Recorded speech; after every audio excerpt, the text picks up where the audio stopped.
さあ皆様こんにちは、ゼロでございます。ということで今回はですね、あれゲットしてしまいました。ということで今回の動画良かったなと思った人はぜひチャンネル登録と高評価よろしくお願いいたします。では行きましょう。さあということでですね、今回はこれです。じゃじゃーんと、以前ローカル AI って言って自分のコンピューターの中で皆さんが使っているようなチャット GPT とかああいう AI のモデル脳みそ自体を動かすっていう動画をね作りました。でなんでそれをしたいのかっていうと、やっぱりねチャット GPT をやってるオープン AI とかアンソロピックとかああいったところにデータをね毎回送ってるんですよ。それって怖いですよね。だったらもう自分で AI を動かしてその中でプライベートな空間でやりましょうっていうのが目的でローカル AI やりたいよねってことで試してみたんです。でその時に使ったのがこちらグラフィックボードって言って、今まではねゲーム用で使われていたものなんですけど AI はねこれがないとうまく動かないということで今超高いんですけど昔の GPU でやってみました。でこれは AMD っていう会社が出しているラデオン7っていうちょっと特殊な GPU でした。ぜひね前回の動画で詳しく紹介してるんで、この GPU についてまず知りたいよって方はぜひそちらをご覧いただければと思います。これですね。これ1枚でこの中で AI が動くよっていう動画撮ったんですが、今回はね進化します。それがこちらでございます。じゃじゃじゃじゃーん。これねもう知らない人多いと思う。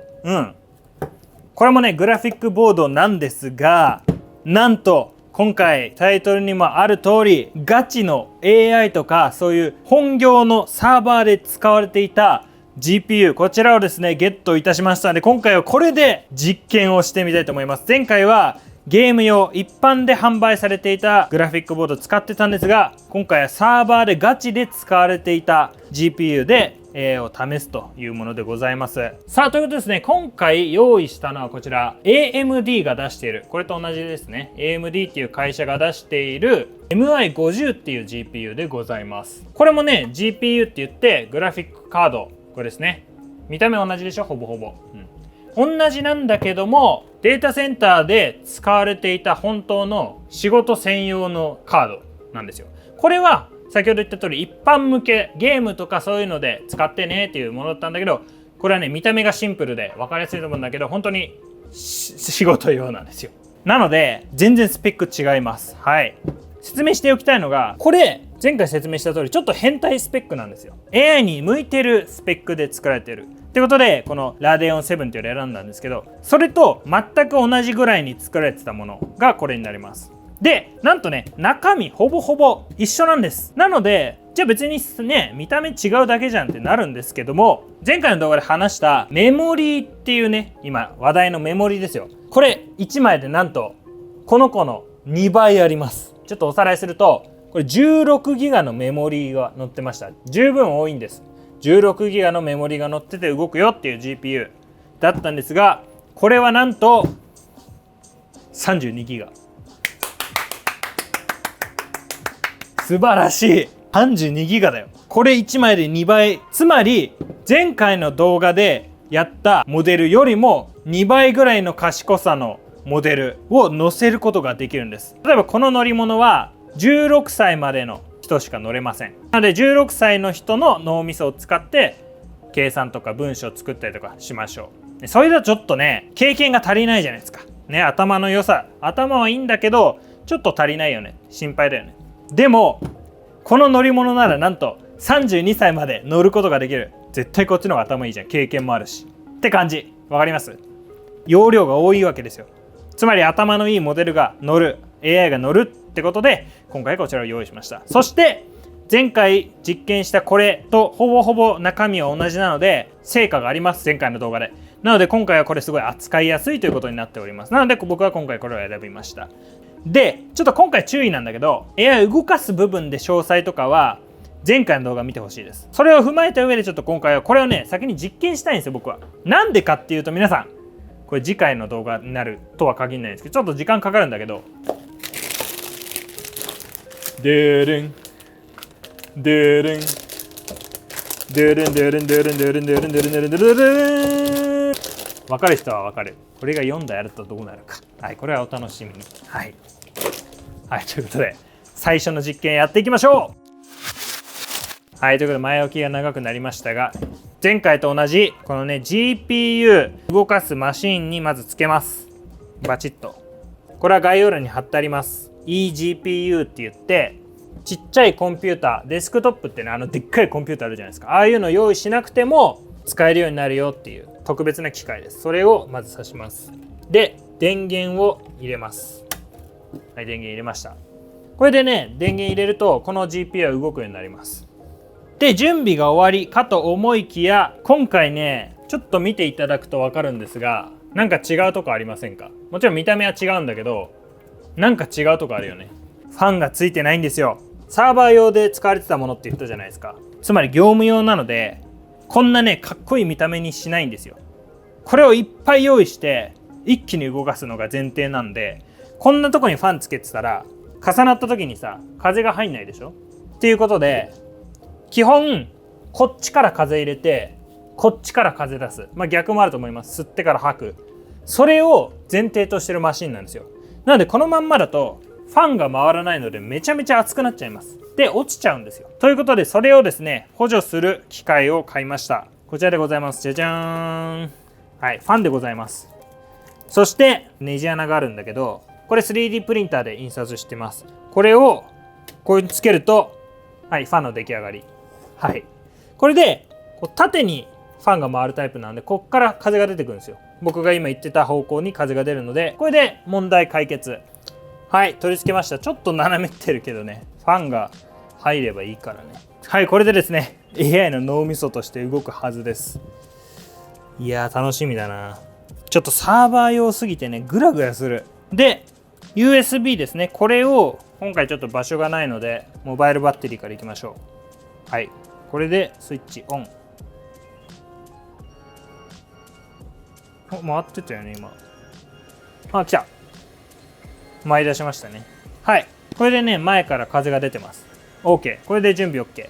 さあ、ではね、準備ができてて、そして前回これでやった時のコンピューターがあるので同じの使います。ジマボードっていうちっちゃいコンピューター、これパソコンですね。これをこのマシンにつなげて、コンピューター本体はこれで GPU はこれっていう動かし方をします。前回のコメントでちょっと分かりにくかったのかなと思うんですけど、これがパソコンです。パソコン、脳みそっていうかこの本体で、この GPU はこのマシンに直接つながれて通信してるだけです。なので全部で1個って感じ。ちょっと分かりにくいと思うんですけど、変なやり方やってます。はい、特殊なものが多すぎて分かりにくいと思うんだけど、これがまずここのパソコンに刺さります。はい、刺さった後に1個ね、IO ポートが増えるんで、これにこのケーブルを挿して、で、はい、これをまたここに挿すと、オキュリンクっていう通信方法でやります。はい、 OK。 これでこのコンピューター本体とこの GPU 本体がつながってることになってます。分かる人は分かると思うんだけど、この GPU 本体をねパソコンに挿すこともできるんですよ。なんだけど電力がすごいんですよ。これ1個でね電力がすごくて、ここからの接続じゃ足りないのね。なので今やってることっていうのは、この GPU っていうのは電源とプラス通信のコネクタがここに全部備わってるんですよ。でプラスここに電源もあるんだけど、これだけじゃ補えないから電源は他であげましょう。で通信だけ持ってきますよっていうのがこのセットになってます。足りるんであればこれだけでいいんだけど、足りないんですよね。300W ぐらい消費するんで。はい、なのでちょっと特殊な方法でやってます。ではこのままマシンに電源を入れます。これはパソコン本体ですね。はい、入れました。でまだ電源がね全然足りないのよ。はい、このぶっとい電源を GPU に挿します。はい。もうね、意味わかんないの、この構成が。はい、このセットで、あとはネットつなげば動く。はい、この汚ねケーブルを持ってきて、パソコンに挿します。ポチッとな。はい。これで準備 OK。これで AI マシンが出来上がり。皆さんが知ってる AI マシンはもっとでかいやつだと思うんですけど、僕はね、これでコンパクトにしてます。じゃあ、この状態で Mac から操作します。はい、ということで今 GPU をコンピューターにつなげて認識させたっていうのをね、裏で今やってるんですけれども、一つ皆さんに注意しておかなくちゃいけないことがあって、これね、ジマボードっていうコンピューター、これがWindows とかというパソコンが入っているもの本体なんですけど、この中に Linux っていう OS、サーバー用の OS が入ってます。皆さんが言う容量っていう部分ですね。ストレージ容量もこの銀色の中に全て入ってるんですけど、ちょっとね、今回 AI を動かすにあたっては容量が足りないんですよね。で、そんな時に役立つのが外付け SSD。はい、これでございます。これはですね、 USB で今外付け SSD をつなげてます。で、この外付け SSD の中に何が入ってるのかっていうと、これですね。M.2、つまり SD カードみたいなやつですね。これがこの中入ってて、中でファンで冷やしてます。そして USB 経由でコンピューターに認識させてます。で、今この中は500ギガくらいしかないかな。500ギガくらいの容量を与えて、ここに AI の素材とかを全部ダウンロードします。AI に必要なもの。ちょっとね、本体だけじゃ容量足りない。前回もそうだったんですけど、それなのでモデルっていうそのでっかいファイルダウンロードして処理させて GPU に AI を動かせる、そういう状態を作りたいと思ってます。で、今ね、ここに AI の必要なファイルとかをね、すっごいでっかいのをダウンロードしてます。はい、でダウンロードとかもその辺は前回の動画でやってるんで、ぜひそちらをご覧いただけたらと思います。はい、ということでですね、こちらいつもの画面でやっていきます。 AI はもうすでにダウンロードします。で、ダウンロードの方法は前回の動画でやってるんで、そちらをご覧ください。この 192.168.0.111 っていうのが今 AI が載ってるサーバーですね。これをエンターすると起動ができます。で、今回は前回起動できなかったでっかいモデル載せてみます。クエンの 3.627B270 億パラメーターの UD96KXL ってちょっと圧縮されてるモデルですね。で、だいたい GPU に必要なメモリはね、24ギガくらいとかだったかな、確か。なので、ちょうどいいギリギリのモデルっていうのがあったんで、これを今回使ってみたいと思います。では、起動してみましょう。はい。これで今、ロードモデルってことで、今 GPU にね、モデルが載せられてます。AI っていうのは、その AI のモデルをいつでもアクセスできるように GPU のメモリに載せるんですよ。なんで今これロードモデルっていうのはそれを載せてる状態ですね。はい、ということでラマサーバーモデルローデットということで、サーバーにモデルが入りましたよってことで、これで起動ができました。ではですね、このコマンド CURL、 さっきのあのサーバーにどんなモデルが載ってますかっていうのを詳細で見ることができるコマンドっていうのがあるんで、これを打ってみたいと思います。ちょっと見にくいと思うんですけれども、ネームクエン 3.627B、 モデルクエン 3.627B ということで、もう載ってますよっていうのが分かってます。さあ、これでですね、もう AI が使える状態になってます。ここにたどり着くまでちょっと時間かかっちゃったんですよ。なぜかっていうと、モデルがでっかいの。サイズがね、ファイルのサイズが大きいんで、もうこれを用意するだけで時間かかっちゃう。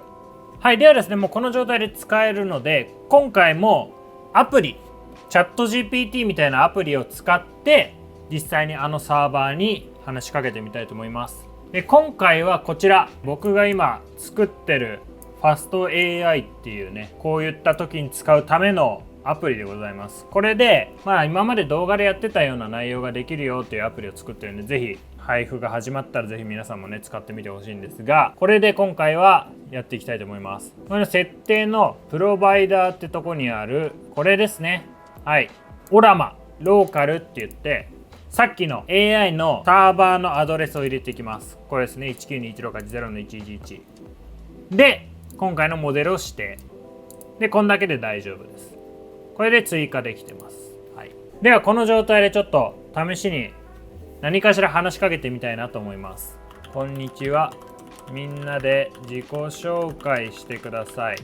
はい、これ説明するのはね今度にすると思うんですけど、簡単に言うとみんなでっていうのは、ここにねアシスタント、コードエキスパートと、あとはクリエイティブライター、そしてリサーチャーということで4人ぐらい待機してます。人が全部今回のローカル AI に投げかけられるんで、負荷結構あるんですけど、この子たちにちょっと挨拶を頼んでみたいと思います。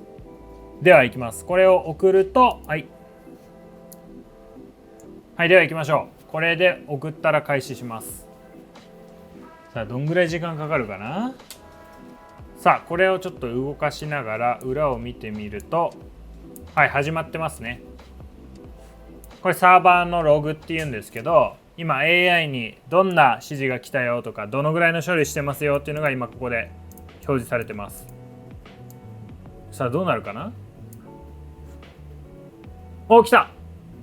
はい、出力が始まりました。はい、先ほど紹介した人たちに向けて、はい、こんな感じで指示をリーダーが出しました。自己紹介はこのぐらいでしてねとか、そういうのをして、はい、アシスタントとコードエキスパートとクリエイティブライターとリサーチャーに挨拶してねっていうのを指示出しました。そうするとこの子たちが今度は動き出します。そういうアプリです。このアプリの話はね今度やるんでいいとして、これ今ローカルで動いてます。完全にローカルでこれ AI が今返してくれました。ちょっと簡単なね質問だったんで、あんまり今スペックがどうとかねまだ分かんないと思うんですけど、はい、22トークンパーセックなのでまあ使えるかなっていう速度出てますね。さあどうなるかな。4人同時に動いちゃってるからね、大丈夫かな。普通はね1対1で AI 使うのが普通だと思うんですけど、僕はね動画でやってるやつを皆さんもできたら面白いかなと思って作ってるんで、これちょっと時間かかるねやっぱ。でも今回本当に注目してほしいのは一つの GPU だけで今 AI が動いてます。しかも結構でかいやつ。さあ長いっすね。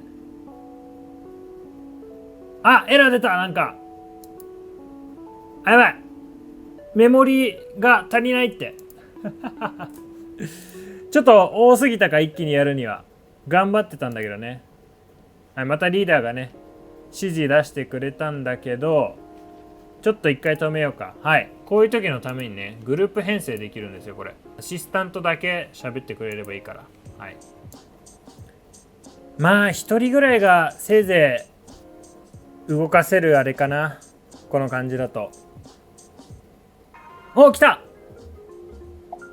はい、指示を理解してくれて自己紹介してくれました。32トークンパーセックなんで結構早いですね。はい、 AI ローカルで動かせてます。でも今皆さん遅いと思ってますよね。それはなぜかっていうと、遅い原因があります。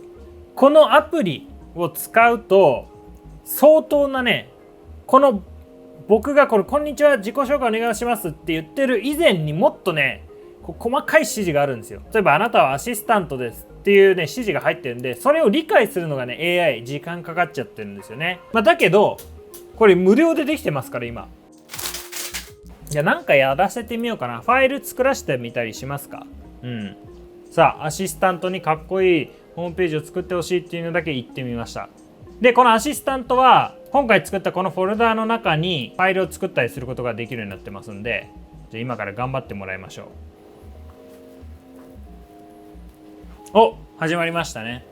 はい、 AI はウェブを検索したりとか、かっこいいホームページっていうのが分かんないから、かっこいいホームページってなんだろうっていうのを呼び出したりいろいろしてます。これね今もう裏で AI 動き始めてます。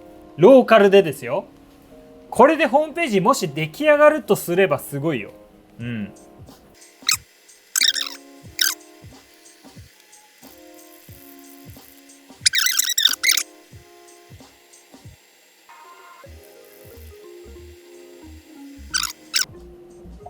あ、やばい、できなかったクライアントタイムアウト。使い物になんないじゃんこれ。じゃあどうすんのよ。ちょっとモデルがギリギリすぎたかな。そんな気がするね。一応裏でまだ動いてんだけどね。例えばお金を払ってる場合の AI の場合はこのぐらいの速度です。これではい、もう早いねもう早いでしょ。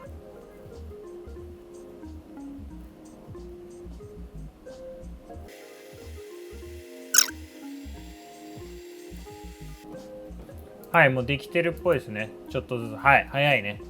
はい早い。これはお金払ってる場合の AI ですね。この速度はローカルでちょっとまだね無理なのよ。今の1台じゃ無理。はい、完成したそうです。はい、ここぐらいまではちょっと頑張っていきたいよね今回。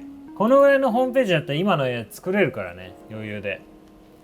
はい、ということでですね、モデルを切り替えたいと思います。前も使ったっけな、使おうとして使えなかったやつだと思うんですけど、クエン 3.635B A3BUD9KM ってやつにしたいと思います。これはね、速度重視って感じで、コードも品質は悪くないぐらい。けどちょっと圧縮されてますってやつですね。ちょっとっていうか相当圧縮されてて、必要な部分だけありますっていう AI ですね。はい、では起動してみます。はいと。お、来ましたね。ロードが早い。前ロードですら遅かったですからね。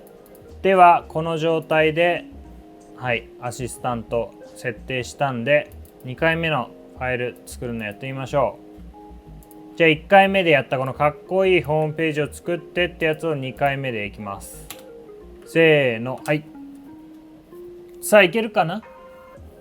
頑張ってください。おお、なんかいい感じに動いた。お、なんかいい感じに動いてきてる。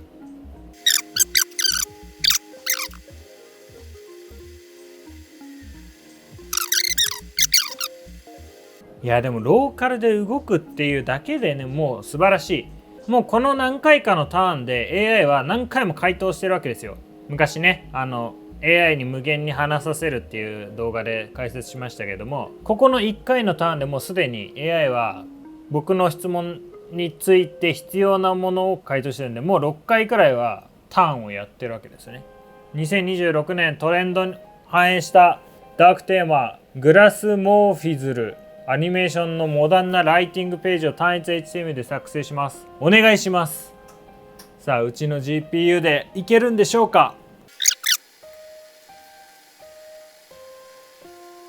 はい、ということで AI がこう考えてね、いっぱいコード書いてくれたんだけど、漏れちゃうんです。これ制限すればね、こういったこと起きないようにできるんですけども、今回制限してなくて普通に漏れちゃったんですが、一応ねファイルは書いててくれたみたいで、こうやってファイル書いたりとか、これすごいよ、量がすごいとか追加したりとか、そういうのをしてくれて出来上がったのが、途中で止まっちゃったけどね、15分くらいかかったのかな。それで出来上がったのがこちら、ネクサス。なんでまたネクサスなの。さっきの1回目もネクサスだったけど。ネクストジェネレーションプラットフォーム The Future Starts Here ということで、めっちゃ途中だけど、これ何？ネクサスって何なのこれマジで。この参考にしたやつがなんかそういうの載してんのかな。ちょっとここアクセスしてみるか。今回のうちの AI はホームページテンプレート一覧を参考にしたわけだね。これは何だろう。もう一個なんかサイト見てるよね。これが何か見てみよう。サイトのなんだろう、これは作り方的なやつかな。それを参考にしたのかな。やっぱテンプレートだね。テンプレートを参考にしたっぽいですね。その後にファイルを書いて、ファイル追加でファイル確認で、またファイルを書こうとしたらちょっと漏れちゃったんで、でも AIローカルでね、僕このホームページができたの初めてですね。写真とかも入れるつもりだったんでしょうけど、まだ途中だけどね、動くには動く。ちゃんとファイルをね直接見てみると分かるんだけど、相当な量書いてくれてます。でも言うて142行。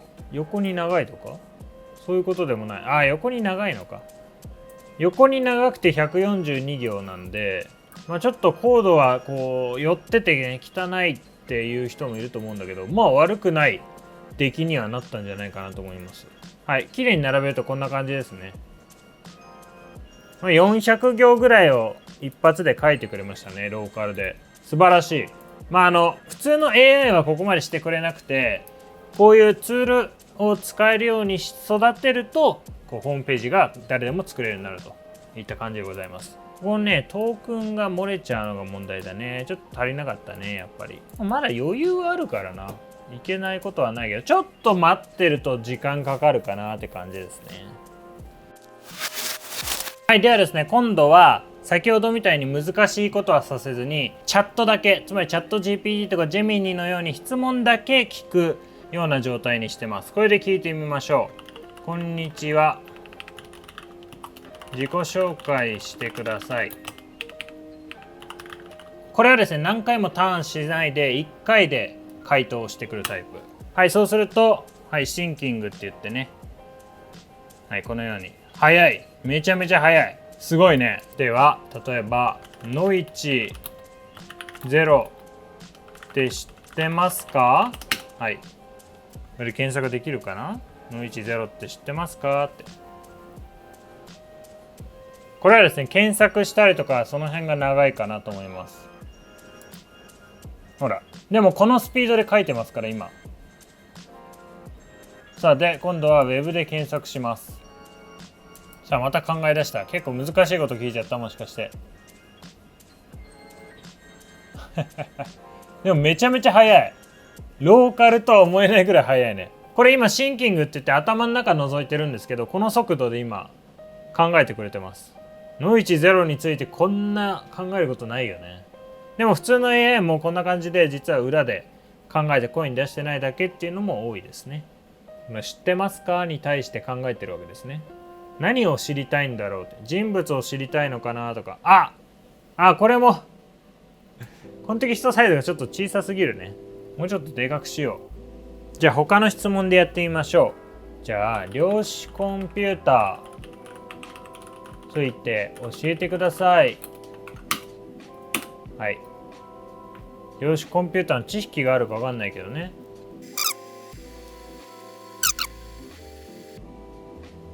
いいですね。速度は十分。でも今回はまだこれね、早い版でやってるんですよ。でもまあ十分使えるよな、この感じだとな。質問するだけなら全然ね。はい、ではですね、今度は長文。もう何行ぐらいあるのか分かんないぐらい長文。事業計画書みたいなのをね、AI に作ってもらったんで、これをローカル AI で実際に要約してもらおうかなと思います。で、これなんでこんなことするかっていうと、やっぱりね、会社でローカル AI 使いたい方多いかと思います。なぜそんな人が多いかっていうと、やっぱね、社外費な内容を AI にやらせたいけど、やっぱオンラインの AI は漏れてしまうというので AI を使えないっていう会社あると思うんですけど、ローカル AI でもしこのぐらいのね、ちょっと量がね、こうどのぐらいっていうの今これ表せないんですけど、すっげえ長えこの資料でも要約できるのであれば、ローカル AI 導入ありなんじゃないかっていう選択肢になると思うので、今回これでやってみたいと思います。ファイルはここで一緒につけてます。で、簡単に言うと、今回の事業計画書はですね、複数 AI を使って業務を自動化する次世代 AI エージェントオルビス、これ AI に考えてもらいましたの機能とか価格とか開発の計画とかね、あとはリスクとか、あとまだ決まってないことがあるよとか、そういうのを適当に書いてもらいました。で、チャット GPT で書いてもらって、チャット GPT はその要約が合ってるか合ってないかとか、これはちょっと微妙じゃないかっていうのを後で評価してもらおうかと思います。ではこの資料を要約してください。はい、チャット GPT で皆さんこれ知ってると思います。ですけど、秘密情報、まだ未公開情報が載ってるとこんなことは普通しちゃダメなんですけども、ローカル AI なら余裕。いきましょう。まあでもちょっと軽い AI だから脳みそはどうかって言われると微妙なとこかな。さあ、ファイルの読み込みが始まったね。ちゃんと終わったのかな。もうファイルの読み込み終わったっぽいね。うわ、すごい。もう全て読み終えてる。さすがだ。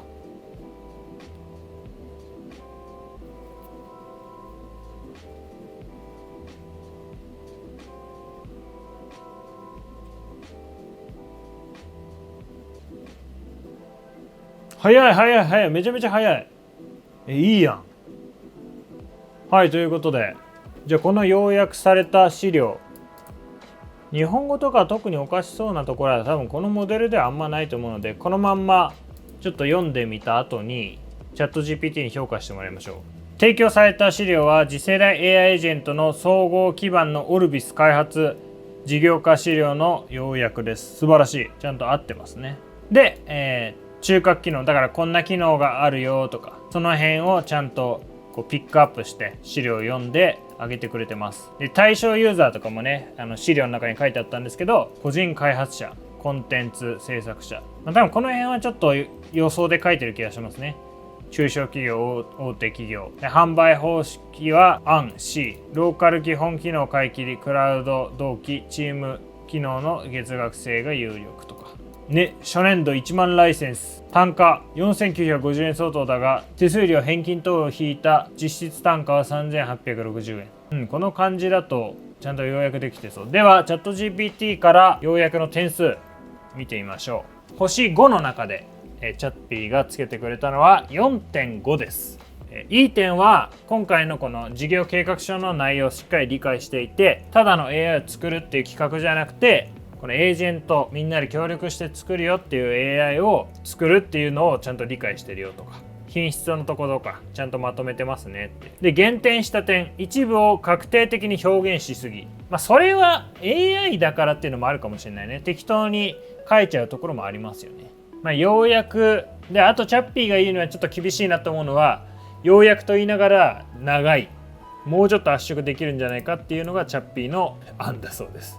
いやでもいいね、使えそう。このレベルだったら55トークンパーセックなので、トークンっていうのは今後のっていう、これが1トークンなんですよ。で、意思決定みたいなこの文字が2トークン目みたいな感じで、1秒間に55トークンなんで、結構このぐらいは一気に生成できるんじゃないかな。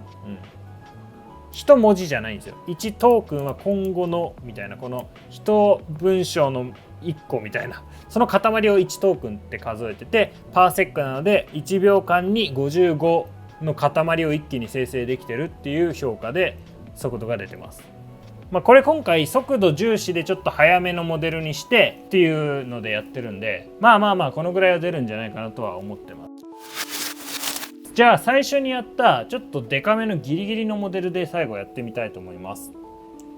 じゃあもうちょっと時間かかるけど頭のいいやつにしてみたいと思います。自己紹介をしてください。はい、行きましょう。これはさっきより時間がかかるんだけど、ほらちょっと生成遅いでしょ。だけど品質は良くなる。メモリギリギリまで使ってるモデルですね。はい、こんな感じの速度。さっきより遅いの分かります？だけど品質の高い AI モデルが載ってます。なのでちょっとしたチェックとかそういったものをさせるだけなら全然これでもいいと思います。速度見てみると、ほら17トークンパーセックでしょ。さっきの要約なんてさせたらもっと遅くなると思います。やってみましょう。じゃあこの事業計画書を要約してください。はい、そうするとね、大変なことになるよ。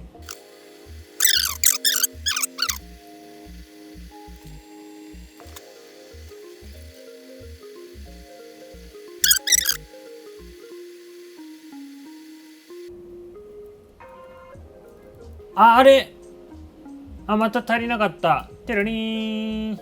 マジかよ。そう、コンテキストが足りないんだよね。やっぱギリギリでやると、ちょっとこれはね、今説明欄に出てると思うんですけど、モデルがもうメモリギリギリまで戻ってるんですよ。で、記憶とかそれを貯めてくメモリも必要で、それが32ギガの間なんで足りないんですよ。だからちょっとした会話は動くけど、こういう長いメッセージとか読ませるともうそれでどんどん埋まってっちゃうんで、そのコンテキストっていうのが足りなくて、さっきからエラーが出てる。これがちょっと課題ですね。はい、ってな感じでですね、こちら32ギガ2倍になりましたが、前回16ギガで載せていたモデルよりも品質の高いものはやっぱり載せることができて、速度も安定して動かすことができました。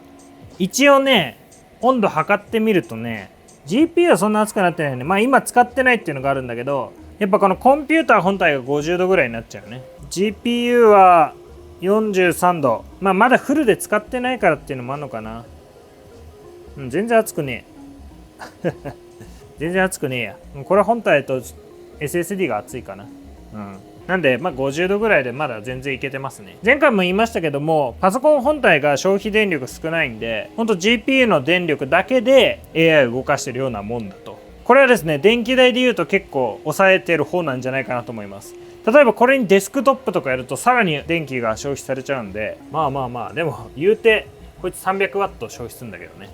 でもですね、今回課題が出てきましたね。 AI の品質はやっぱりどんどんメモリが増えれば増えるほど AI の賢さっていうのは増していくんですけど、一般人僕たちからすると今の段階の賢さで十分使えそうな感じはありましたよね。じゃあその先ほど出たコンテキスト、文字をいっぱい入れすぎると AI がねパンクしてエラー出す。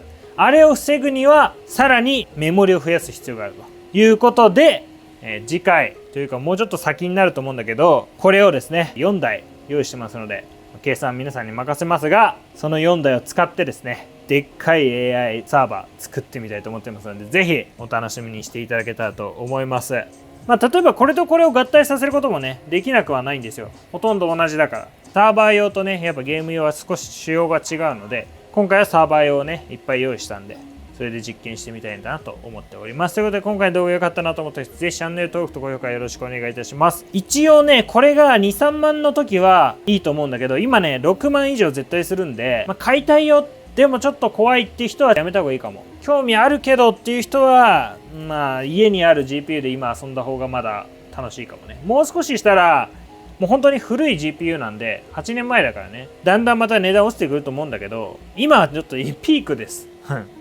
10万円とかもあるから、これがね安くで売ってたらこれ使っていいと思います。前回の動画見ていただければ分かるんですけど、十分使えそうな AI なので GPU 家にある人は使ってみてください。